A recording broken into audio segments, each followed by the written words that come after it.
بسم اللہ الرحمن الرحیم۔ آج ظہر کی نماز کے بعد 7 بار اللہ پاک کا یہ نام پڑھ لیں۔ دولت کا ایسا طوفان آئے گا کہ آپ کے آگے پیچھے دولت ہی دولت ہوگی۔ محترم ناظرین، لاکھوں کروڑوں کا مالک بنا دینے والا یہ وظیفہ آپ کی خدمت میں پیش کرنے جا رہا ہوں۔ یہ وظیفہ کرنے سے آپ کے گھر میں دولت کا طوفان آ جائے گا۔ ایک بھائی کہتے ہیں کہ ان کے اوپر بہت زیادہ قرض تھا، اتنا قرض تھا کہ وہ گھر سے مشکل سے باہر نکل کر آتے تھے۔ لوگ ان کو اتنا زیادہ تنگ کرتے تھے، قرض کی وجہ سے ہر وقت پریشان رہتے تھے۔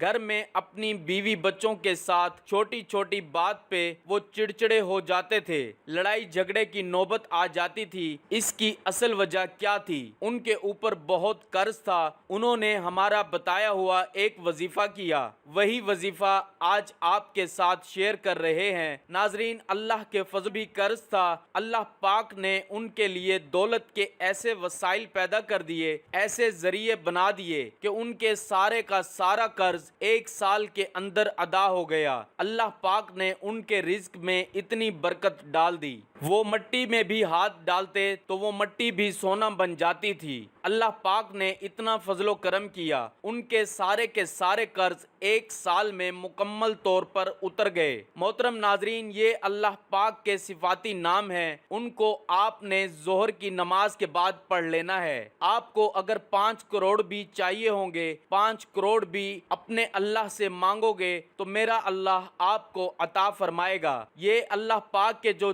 2 صفاتی نام ہیں، ان میں اتنی زیادہ طاقت ہے، ان میں اتنی زیادہ پاور ہے کہ بندہ جتنا بھی قرض دار ہے، اس کے اوپر چاہے کروڑوں کے حساب سے قرض ہے تو اللہ پاک ایسا معجزہ کر دے گا، اللہ پاک ایسا ذریعہ پیدا کر دے گا کہ اس کا قرض دنوں کے اندر ہی اتر جائے گا۔ ہم جو بھی آپ کو وظیفہ بتاتے ہیں، جو بھی عمل بتاتے ہیں، ایک دفعہ آپ اس کو یقین کے ساتھ کرو۔ آپ کیا کرتے ہو کہ وظیفے کو شروع کر دیتے ہو، ساتھ پھر یہ امید لگا کر بیٹھ جاتے ہو کہ ابھی ہمارا کام ہو جائے گا، ابھی کام ہو جائے گا۔ میرے بھائیو، ایسا ہوتا ہے، اللہ پاک معجزہ کر سکتا ہے، لیکن وظیفے کو آپ آزمائش کے طور پر مت کریں۔ جو بھی آپ کو عمل بتایا جاتا ہے، جو بھی وظیفہ بتایا جاتا ہے، جب آپ ڈوب تو چکے ہی ہیں، آپ کے گھر میں غربت تو ہے ہی، آپ پریشانی میں زندگی گزار تو رہے ہی ہیں، کیوں نہ جو یہ وظیفہ آپ کو بتایا جاتا ہے اس کو آپ اتنا یقین سے کرو، بس اس کے بعد آپ کے چہرے پہ ایک دم خوشی آ جائے کہ یہ میں وظیفہ کر رہا ہوں، اللہ پاک کا نام مبارک پڑھ رہا ہوں، اب مسائل ایک دم ختم ہو جائیں گے۔ جب آپ ذہن میں یہ تصور کر لیں گے، کیونکہ جو چیز آپ کا دماغ سوچ رہا ہوتا ہے وہی ہوتا ہے، جب آپ یہ چیز ذہن میں بٹھا لیں گے کہ میرا اللہ معجزہ کر دے گا، ضرور میرا یہ کام ہو جائے گا، تو انشاءاللہ آپ کا وہ کام ہو جائے گا جس طرح آپ نے سوچا ہوگا۔ اللہ پاک انسان کے لیے بہتر فیصلہ کرتا ہے، جو بھی کرتا ہے انسان یہ نہیں سمجھ سکتا۔ انسان بعض اوقات چاہتا ہے کہ یہ چیز اس کے لیے ہو جائے، لیکن وہ چیز اس کو آگے مستقبل میں نقصان دینے والی ہوتی ہے، تو اللہ پاک اپنے بندوں سے زیادہ محبت کرتا ہے تو اللہ پاک اس کا بہترین نعم البدل اسے دیتا ہے۔ محترم ناظرین، آئیے اس مبارک عمل کی جانب چلتے ہیں۔ آپ کے گھر میں جتنی بھی تنگ دستی ہے، جتنی بھی مشکل ہے،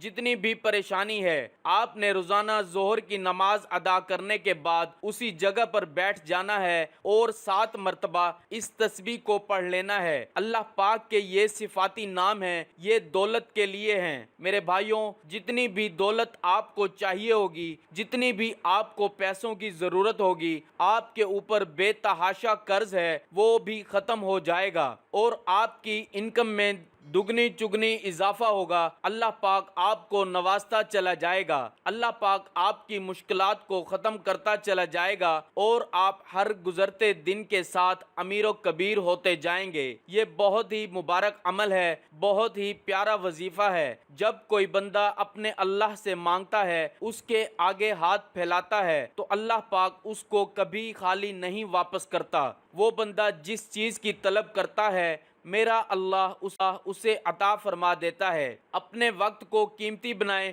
جتنا زیادہ سے زیادہ وقت اللہ کی یاد میں، اللہ کے ذکر میں گزرے وہی قیمتی ہے، اور اسی کا ایسا آپ کو صلہ ملے گا، نہ صرف اس دنیا میں ملے گا بلکہ آخرت میں بھی آپ کو وہ ملے گا۔ آپ دنیا کے کاموں میں فضول رسم و رواج میں پڑ جاتے ہیں، اللہ کے ذکر کے لیے تھوڑا سا وقت نکال لیا کریں۔ یہ جو آپ کو وظیفہ بتایا ہے یہ ظہر کی نماز کے بعد آپ نے کر لینا ہے، 7 مرتبہ یا غنیو یا مغنیو، اول و آخر 7 یا 11 مرتبہ درود شریف کے ساتھ یہ پڑھیں، یا غنیو یا مغنیو، اور اس کے بعد اللہ تعالیٰ کے حضور اپنی حاجات پیش کریں، اللہ تعالیٰ سے صدقے دل کے ساتھ دعا مانگیں، اللہ تعالیٰ آپ کی دعا قبول فرمائے گا۔ آپ خود حیران رہ جائیں گے میرے اللہ نے آپ پر کتنا کرم کیا ہے۔ ہمارے نبی صلی اللہ علیہ وآلہ وسلم روزانہ کرتے تھے اور فرماتے تھے، یا اللہ تیرے سوا کوئی نہیں جس کے آگے سر جھکاؤں، تیرے سوا کوئی نہیں جس کے آگے ہاتھ پھیلاؤں، تیرے سوا کوئی نہیں جس کو مدد کے لیے پکاروں، تیرے سوا کوئی نہیں جو ہر وقت کا حاضر بادشاہ ہو، تیرے سوا کوئی نہیں جو موت سے پاک ہو، تیرے سوا کوئی نہیں جو زوال سے پاک ہو، تیرے سوا کوئی نہیں جو ہر عیب سے پاک ہو۔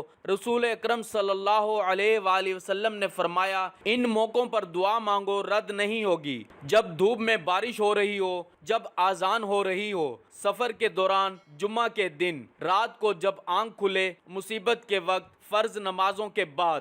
نبی کریم صلی اللہ علیہ وآلہ وسلم نے فرمایا، تم اللہ تعالیٰ سے ایسی حالت میں دعا کرو کہ تم قبولیت کا یقین کرو اور یہ جان رکھو کہ اللہ تعالیٰ غفلت سے بھرے دل سے دعا قبول نہیں کرتا۔ جابر رضی اللہ تعالی عنہ نے کہا، رسول اللہ صلی اللہ علیہ وآلہ وسلم فرماتے ہیں، ہر رات میں ایک گھڑی ایسی ہوتی ہے، اس وقت جو آدمی اللہ سبحانہ و تعالی سے دنیا و آخرت کی بھلائی مانگے، اللہ سبحانہ و تعالی عطا کرے، اور یہ گھڑی ہر رات میں ہوتی ہے۔ اکثر لوگ دعا کرتے ہیں اور اس کے قبول نہ ہونے پر پریشان بھی ہوتے ہیں، حالانکہ کسی کی دعا رد نہیں ہوتی، اس کی قبولیت کا ایک وقت مقرر ہوتا ہے۔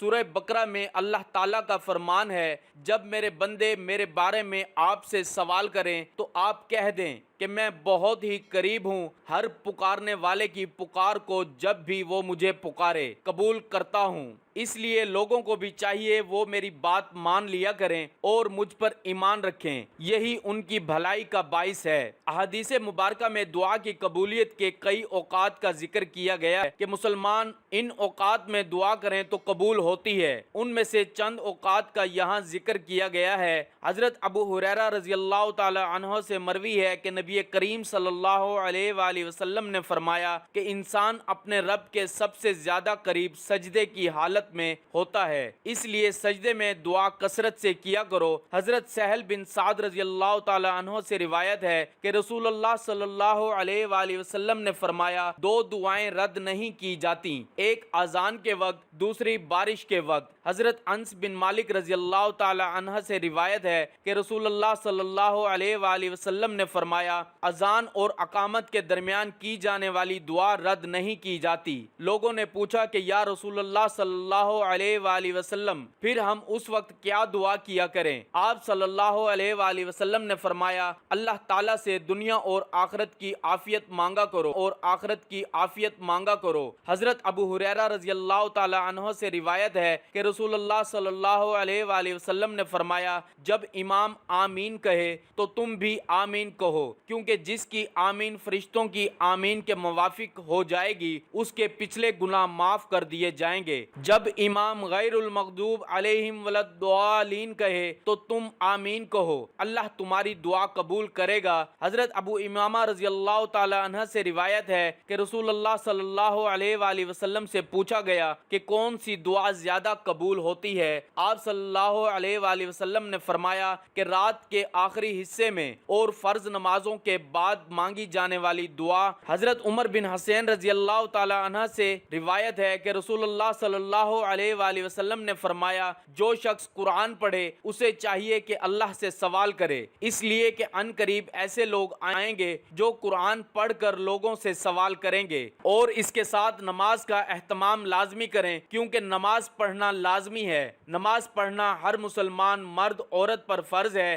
نماز بے حیائی اور برائی سے روکتی ہے۔ نماز شیطان کا منہ کالا کرتی ہے۔ اللہ تعالی ہم سب کو 5 وقت نماز با جماعت ادا کرنے کی توفیق عطا فرمائے اور ہمارا خاتمہ ایمان پر فرمائے۔ دعا ہے کہ اللہ تعالیٰ میرا سنانا اور آپ کا سننا اپنی بارگاہ الہی میں قبول اور منظور فرمائے، آمین ثم آمین۔ تمام حضرات سے گزارش ہے کہ اللہ تعالیٰ کے 99 ناموں میں سے